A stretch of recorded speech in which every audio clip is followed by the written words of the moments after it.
3 O'Clock High is a high school comedy released in 1987, directed by Phil Joanou. Yeah, it stars Siemaszko as Jerry, a high school student who, well, when we meet him, he's a bit late for school, so he's rushing off. And when we get there, we discover there's a new kid starting school that day, and there's lots of voiceover of, we happen upon lots of conversations as the camera's going into the school of talking about this new kid and how he's, broke somebody's neck at his last school and he put a teacher in the hospital. And he doesn't like being touched and things like this. So we're really building up a picture of this scary dude that everyone's terrified of. And so, yeah, we then join the kids in class, and one of the teachers says, we want to welcome this new kid, and we'd like, a little piece about him in the school newspaper. And Jerry, our hero, just happens to be a reporter on this paper. And you can see immediately the fear in his face at this prospect. So he has to go to the toilet, and it just so happens that he meets this new kid in there and makes the mistake of touching him. Yes. And then that all goes downhill for Jerry from there. Basically that this guy says, "You and me outside at 3 o'clock. I'm gonna beat the crap out of you. I'm gonna have a fight." Yeah. And that's it. And then basically the rest of the film is him trying to avoid this fight, somehow get out of the school, or persuade him not to beat the living crap out of him, and that's it really. Yeah, so that is mainly the plot. It is. Yes, that's what the plot is.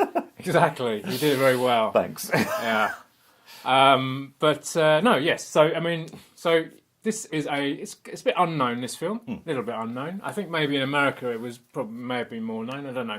Obviously, it's falling off the back of something like Ferris Bueller, which obviously is the one everybody knows. I love Ferris Bueller. Well, I like Ferris Bueller, but I have to say personally, I prefer this one because, and go with me on this. Yep. But I find with Ferris Bueller, Ferris Bueller is a great film, and I think it's a really great film. It's got a great soundtrack and all the great characters, but I never really related to Ferris Bueller because Ferris Bueller was like the cool kid. Oh yeah. He was the kid that everyone wanted to be, and that was certainly not me at school. I was the kid. I was the kid who actually did get into a fight and had to meet my nemesis at 3 o'clock, not in the car park or parking lot, because we don't have parking lots in this country. But I think it was on a greeny knoll outside of a grassy knoll outside of school, and I sweated for the whole day. I didn't do crazy things to try and get out of it. I did go through with it, but I was terrified the whole day because I was a bit, shorter than I am now, and I was a bit quiet at school.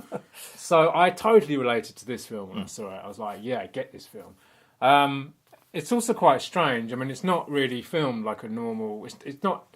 I mean, it's a high school film, and obviously the 80s spawned a huge amount of high school films: Breakfast Club, Ferris Bueller, others. Many, well, loads. I mean, as obviously they always do the high school movie. I mean, they still make them now. Yeah. I mean, the early 2000s had a lot. Of American stuff, Pie, things like that kind of thing. But what I like about this one is it's slightly strange. I mean, it's not really kind of about teen. In fact, you don't really get to know, apart from Jerry and a little bit of the bully, you don't really get to know too much about their lives. Really, no. So it's really about just the plot of him having to face this bully. And I think it's about kind of going through those fears. In fact, my brother actually said that he found it, because me and my brother both really like this film. It was big 3 O'Clock High fans in my family. But he kind of felt, it's about that having to face up to something, having to go through something to come to terms with what's happening and not being able to get out of it, and maybe you shouldn't get out of it, but you should go through with it. I like it because I think it's very funny. I think there's it's quite paranoid, and there's a lot of kind of strange. So you get a lot of shots of the clock as it ticks round slowly.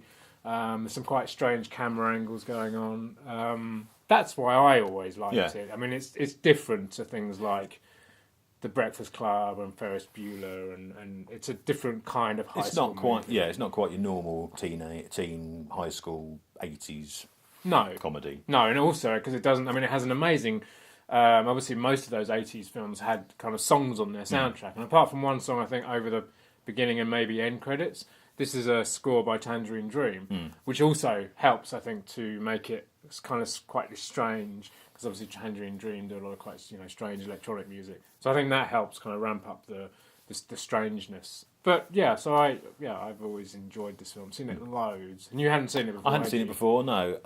Yeah, I mean, I was expecting just your regular run of the mill teen thing, high school comedy. And I was wondering why you picked it. I thought, surely this is just the same as everything else. But no, I understand why you picked it now.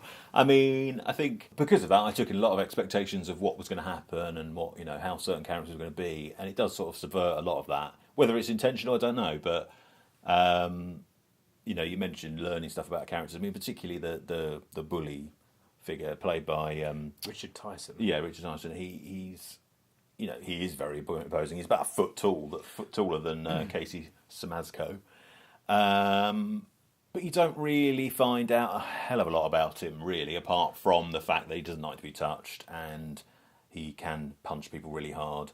And that's about it, but really. I think we're not. It's not because it's not that kind of film. I think It's not- you yeah, it's don't not need about to that, know. no. I mean, all No. you need to know that he's effing scary. You Yeah, know, yeah. and he's gonna kill me at 3:00. Yeah. What the hell am I going to do to get out of He's that? not real. It's not about him. It's about Jerry, and he is the threat that Jerry is facing, and it doesn't really matter why. It's all about that the tension building up towards that 3:00 fight. Exactly. Obviously, Casey Siemaszko has. It was so interesting for him because most of the things you'll know him from. I mean, he was kind of a background actor. He was in Back to the Future. He was one of Biff's gang in 3D, wasn't he? So he always had 3D glasses he had on. the 3D glasses on. And then he was one of Kiefer Sutherland's posse in Stand By Me, and he was one of the young guns, but not the main ones. No. So he's always been a kind of part of the scenery, part of the back. A bit harsh. It's a bit hard.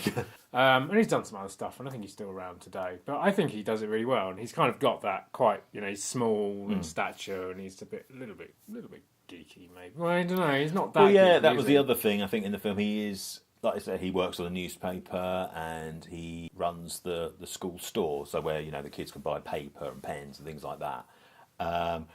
Two quite nerdy things that in a traditional high school film that would be the nerd character's job, but he's not really seen like that. I don't. He's not one of the cool kids. I don't know. It's weird. No, you don't kind of- really. It's not.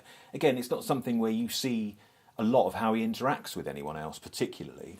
No, I mean, he interacts with a few. I mean, there's quite interesting characters that he does interact with, actually, which I quite. I mean, also I quite like that all the. So I mean, it is set in. I mean, it's like Ferris Bueller's it's set in one day. Yeah. But obviously, the whole thing is in school, and so he goes to classes, and I like that because every class kind of alludes to what's coming at 3:00. So I think they're doing mythology in one class, and they're talking about Achilles and.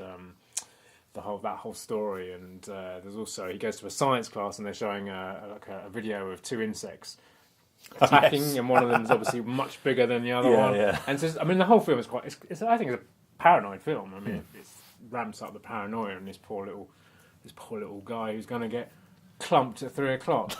Yeah, so you can see this film still. It's not that old. No. I have just the normal British DVD of it. You can see that. It's not in the light. There's nothing on this one apart from the film, which is always important. But there is a Blu-ray version. I think Shout Factory's Offshoot Shout Select. Select. They released it last year. And I think it sounds like it's quite a good thing. Quite a good disc. I don't Got know some if there's features and that on it. a few features on there. But so if you're a fan of it, that's probably the version to get. yeah, do that. Check that one out. Probably Region A though, if you're in the UK. So Yeah, if you're here, you might have to just track down this one instead, which is perfectly okay, perfectly watchable. yes, it is. I watched it. You did. That's true. Successfully. Yes, Yes. indeed. Great. So that was 3:00 High, and we hope you enjoyed this video. If you did, leave us a comment. If you've seen it, leave us a comment. If you haven't, and you go away and watch it, and you find it, come back, leave us a comment. We'd love to have a chat with you. What if you do? Leave us a comment. Yeah, just leave us a comment. Anyway, do that. Thanks for watching, and check us out on Facebook and Twitter, and join us in the conversation there if you want. Yeah. And we'll see you again soon for another one.